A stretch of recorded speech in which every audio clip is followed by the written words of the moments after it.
Ladies and gentlemen, boys and girls, worshippers of all ages, welcome to YouTube. My name is SeaRaptor, and today it is time for us to have a look at the first quarter of 2022 in terms of World of Warships.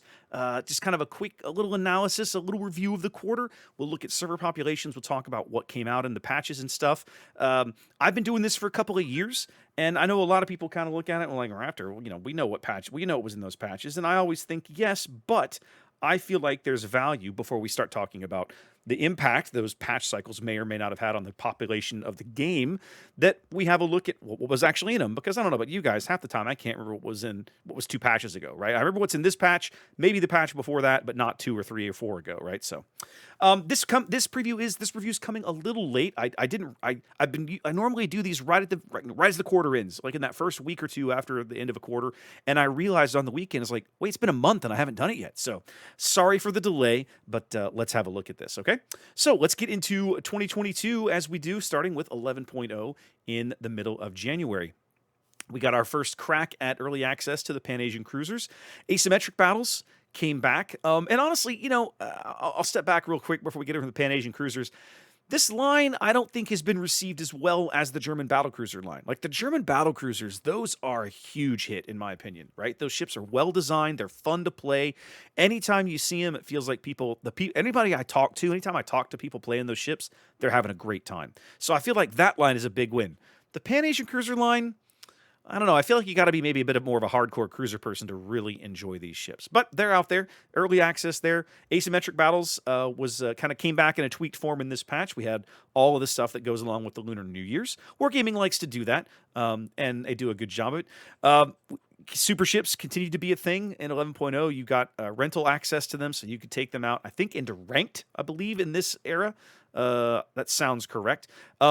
With one of the best things about this patch and the following patch, there were no submarines. There were no submarines in testing, so there were no submarines in randoms, co-op, nowhere. No submarines at all, completely off the server while they went back to the drawing board. And it's funny how many people I talked to that was a draw, right, for them to play a little more at the beginning of the year. And we're going to talk more about that when we get to 11.2 and the submarines come back. There were a couple of brawl sessions back in January. HMS Incomparable came into the armory back for steel, and the Italian destroyers hit the game for super testing. Of course, we're several patches now. The Italian destroyers are back into early release, but back at the beginning of the year, they were just coming to super testing. As we got on into February, 11.1, the second half of that early access to the Pan-Asian cruiser line continued. So now gone was the whole token system where you could purchase the ship. Now there was another system another event going on. And we'll get to that in a minute. The dirigible derby came into the game. There was a special game mode where it was like a dirigible escort mission. I played a few of these. I thought they were kind of fun, but I also felt like they got repetitive after a little while. It was a neat break and a neat thing to try and just kind of mess around with, but it wasn't the sort of thing that I could have done over and over and over. Super carriers, yay, now came to the game, right? I'm pretty sure this was when they came to the game for super testing. So United States and HMS Eagle came into the game, messing around for super testers to play with. The personal challenge system came back, and of course the reward this time was your choice of tier 6 cruisers, either HMS Dido or a Spanish heavy cruiser, Canarias. And of the two, I still feel like Canarias was the better pick, but I've seen Didos floating around, and they're okay. I just feel like they did that ship a dirty. It could have been so much better, and it's just thoroughly mediocre. Still feel kind of bad how she finally came to the game. Of course, we got a new season of clan battles. Started back in February. Tier 10, no carriers. But they also introduced ship limits. They did bring in specific exclusions of ships later on during the season, but initially it just started, I believe, a limit of 2 per any one ship that, if memory serves, was actually lowered even further to a max of 1 per ship. Later on in some of the middle patches of the system of the cycle there. This was the long-awaited patch where Tier 10 German battleship Grosse Kurfürst and Tier 10 Russian destroyer Khabarovsk were taken out of the tech tree and placed into the armory, I believe, for coal. And then they were replaced with Delny and Preussen in the tech tree. I have played a little bit of Delny. I don't own one yet. I played her back when we had her for testing somewhere along the way. And she's not too bad. I've got at least 1 or 2 videos up on the channel talking about Delny. Preussen, I have never played a day in my life. I've never even tested the ship. So I'm slowly wending my way back through FDG to get the XP to unlock Preussen again because I'm too cheap to spend free XP on it. We had division achievements come back in. The patch notes made a comment about bot AI, but I don't play enough co-op to know if the bot AI actually improved or if this was all BS. So listen, if you're a co-op player and you're watching this, let me know.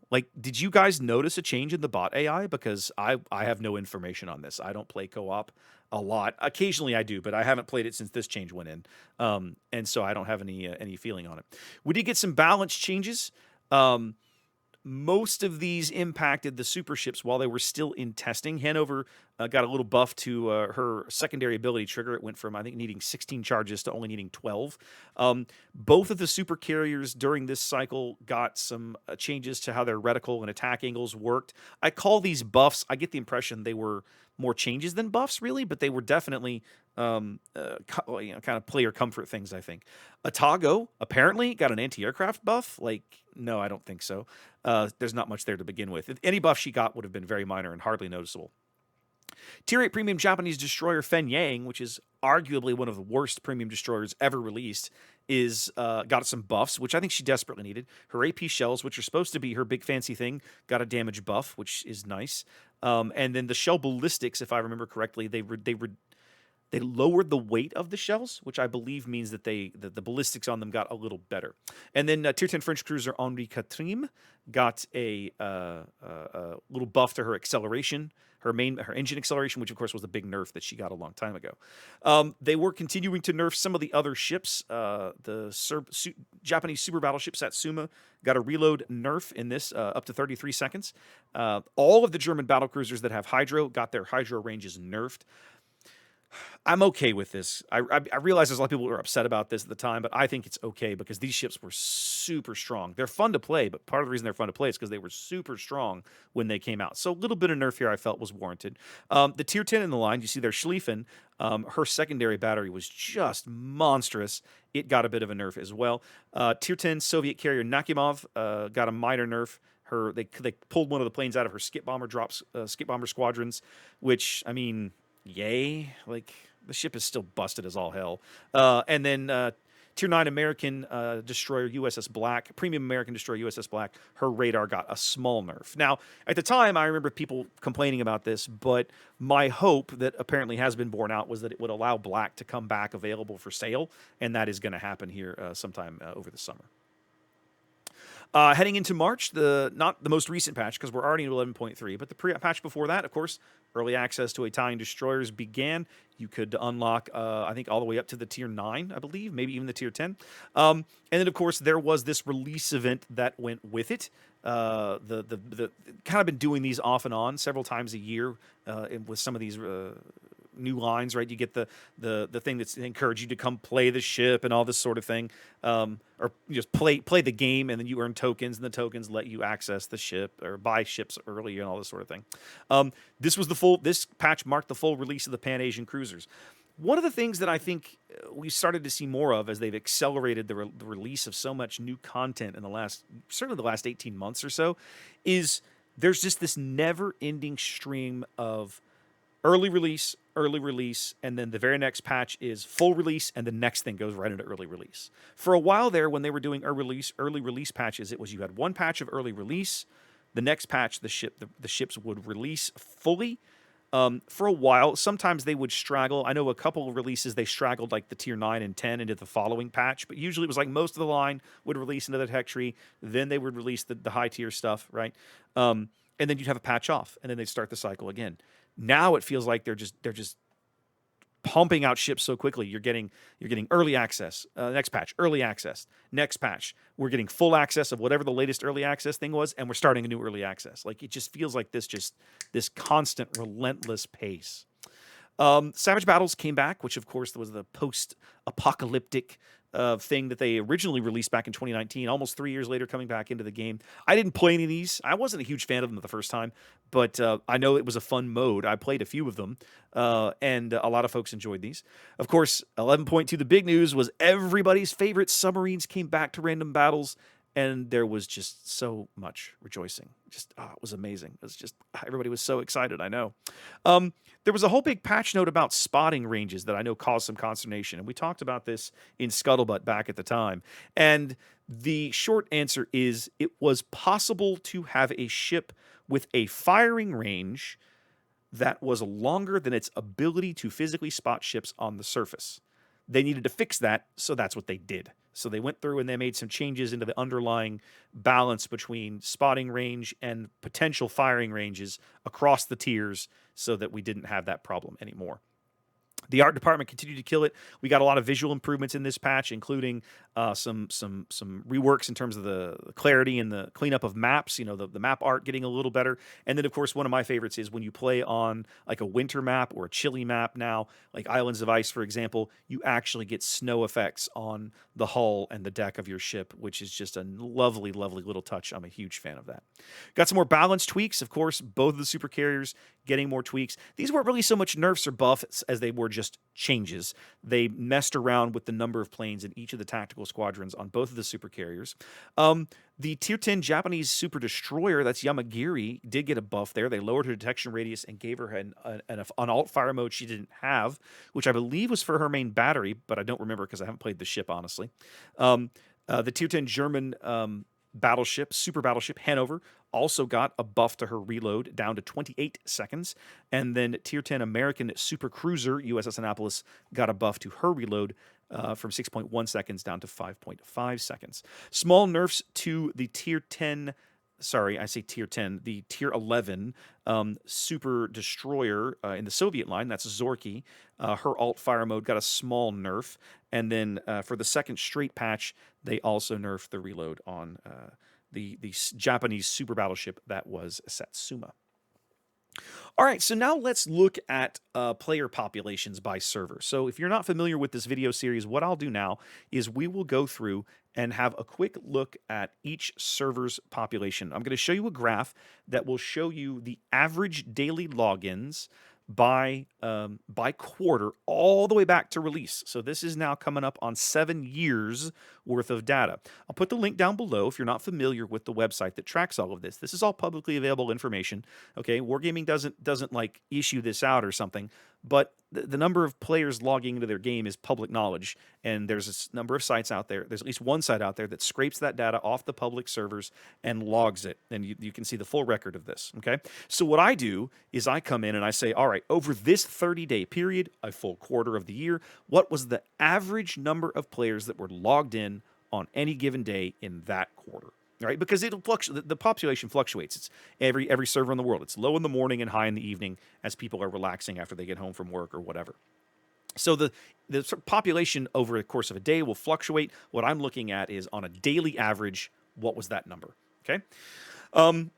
This is the NA graph, and actually, let me make a quick change here so we can do this. There we go. So this is the NA graph, all right? You can see here the trend line steadily upward over all these, through the number of years, right? So anytime you hear people tell you, oh, Warships is a dying game, this has been demonstrably false for a very, very long time, right? The population numbers on NA have basically been in a steady uphill climb since about a year after the game released, right? This was released right here, summer of 2015. By the following spring, things were kind of starting to drop off, and then slowly things have kind of, again, stayed on a nice upward curve since then. But what I want to highlight, and we've talked about this several times over the course of the videos, okay, over these videos, and you're going to see this across most servers, so I'll point it out when we get there, okay? Early 2019, first quarter, this is the beginning of the carrier rework, right? That summer of 2019 was for many servers, among the worst populations they had had in a long time because people were staying away from the game while all the carrier insanity was going on because it was all so in flux and things were changing and whatever, okay? As we got into late 2019, right, things settled down a little bit in terms of the carrier changes. And of course, what usually happens in fourth quarter, and you see this repeatedly over the years, where there's Christmas events and free stuff, players come back and play. Okay, so you'll generally see that bump in the fourth quarter or sometimes as late as the first quarter, depending on when the event actually was running. But then, of course, in 2020, we hit World of Pandemia, right? So in 2020, the numbers were basically artificially inflated. You had way more people staying at home, lockdowns, and playing more video games than they normally would have, certainly in the first 3 quarters of 2020. And you see that right here. But then, of course, by the back of 2020 and throughout 21, those numbers have been on a steady downhill climb. For the first time, however, as we head into 22, you see a small recovery, right? We were looking at 1, 2, 3, 4, 5, 6 straight quarters of declining kind of player numbers on the NA server until first quarter of 22, when things rebounded just ever so slightly. Now, I find this curious, and I dug a little farther into these numbers as well, because if you remember, in patch 11.0 and 11.1, there were no submarines, and then in 11.2, they came back. So very, very, very late in the quarter, they came back. And by virtue of doing this video as late as I have, I actually have the full population numbers for the entirety of patch 11.2, right? Which I wouldn't have had if I had done it right at the very end of, or at the very beginning of April. So in 11.0, right, our average daily logins on NA were actually about 8,500, okay? In 11.1 for February and the first half of March, they dropped down to about 7,500. But then at 11.2, they dropped again to just under 7,000. So if you take that as a short-term trend, if you look at this, right, this 6 quarters of declining kind of involvement, and you ignore the gross number and you look at more of this as the quarter, you'd see a tick up in the first quarter and then 2 more drops, right, potentially here in the second and third quarter. So overall, the quarter looks better than I feel like it really is because of those January numbers. Those patch 11.0 numbers were pretty solid, and then after that, they kind of backed off to average and then below average as submarines came back into the game. My personal opinion is that submarines are actively driving players away from the game. Now, Wargaming may have data that indicates differently, okay? But you just don't see anything positive about them, do you? When was the last time you saw a positive video or read a positive post about submarines on anywhere? Reddit, forums, Twitter, anywhere. You just don't see it, do you? Now, I admit, the people that have a reason to gripe complain the loudest. But I have a very difficult time believing that these population numbers aren't tied to some of the decisions we're seeing Wargaming making, super ships, for example, which are, in my mind, a little less egregious than submarines, but still a little head-scratching.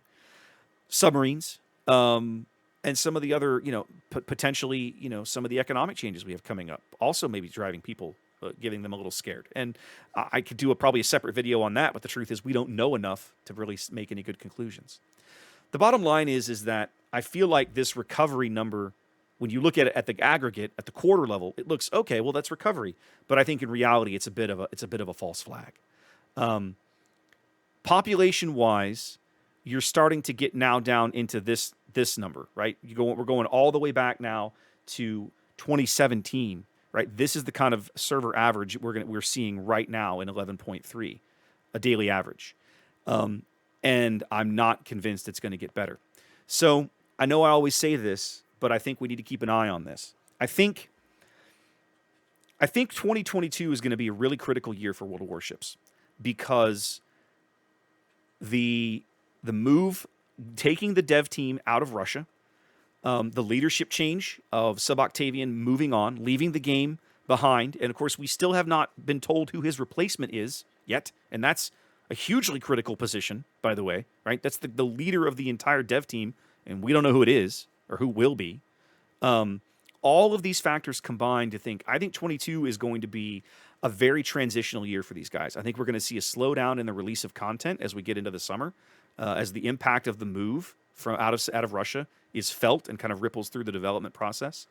But I feel like they have an opportunity to press the reset button a little bit and make some more player-pleasing enhancements and changes to the game.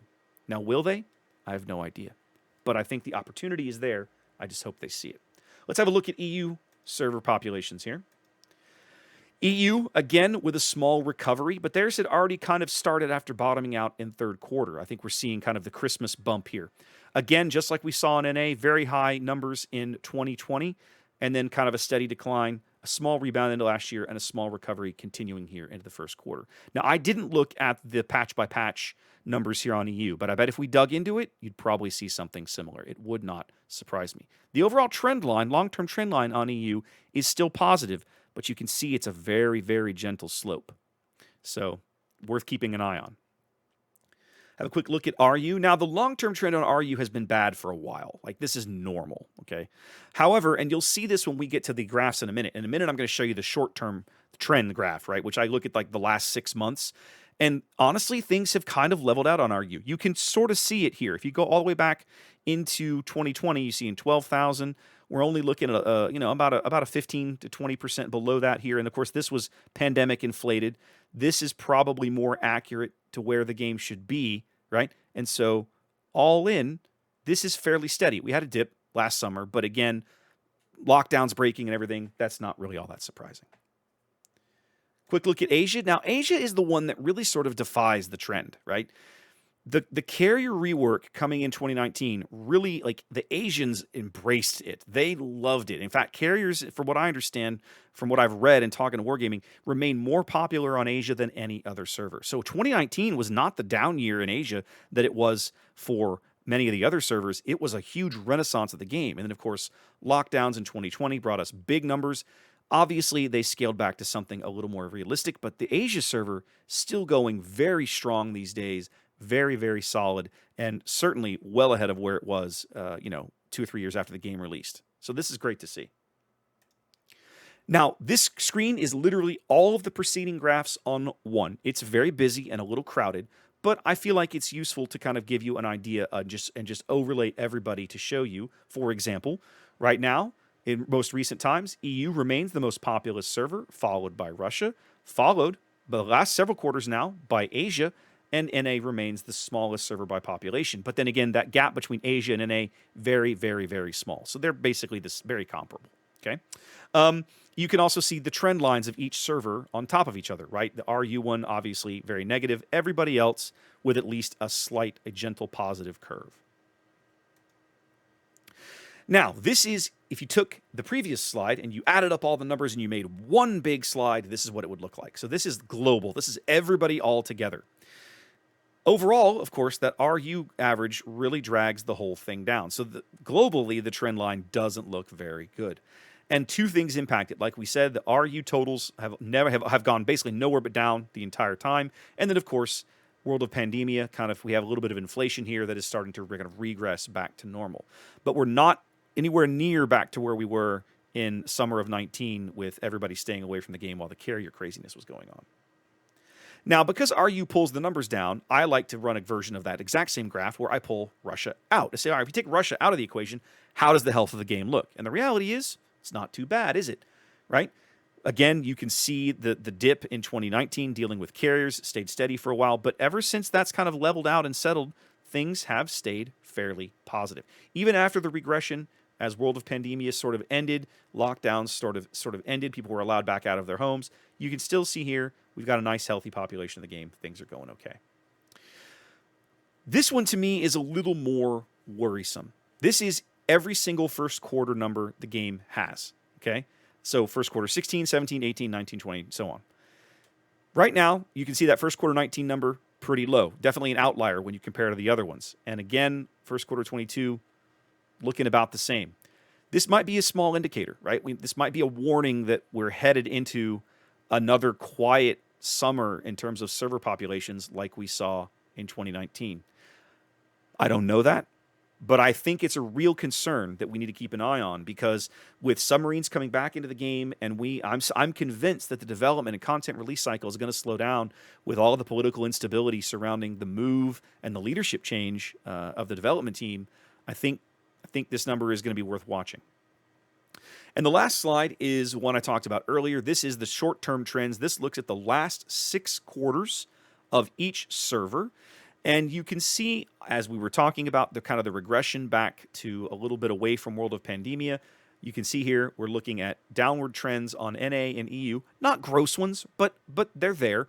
The RU curve is actually fairly steady. It is a little slightly on the negative, but you can it's not nearly that steep curve we see if you take it all the way back to release, right? Going all the way back to release is a little unfair. I think this is probably a little more indicative of the overall health of where the game is on RU these days, and I'd say it's pretty steady. And then Asia, of course, actually the only server out here with an upward trend.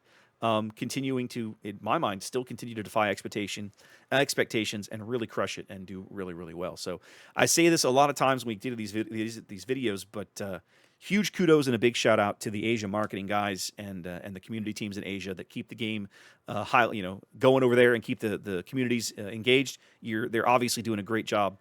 They're things, just the numbers bear it out. So there we go, guys. There's our look at the first quarter. There's definitely cause for concern here, and I think it has to do a lot with, again, I said it earlier, some of the decisions that the dev team is making. I'm optimistic. I'm hopeful. Is hopeful the word? Maybe just I don't know. Let's just go with hopeful. But I'm hopeful that with the leadership change and the dev team leaving Russia, they have the opportunity to course correct on some of the things that the player base is sort of being very vocal about. But we'll have to see. In the meantime, guys, there you go. Hope you enjoyed that. Let me know if you have any questions down in the comments below. I'm happy to talk about this stuff anytime. I'll put the links down to the raw data. You can check it out yourselves if you want. Y'all wash your hands. Be safe. I'll catch you next time.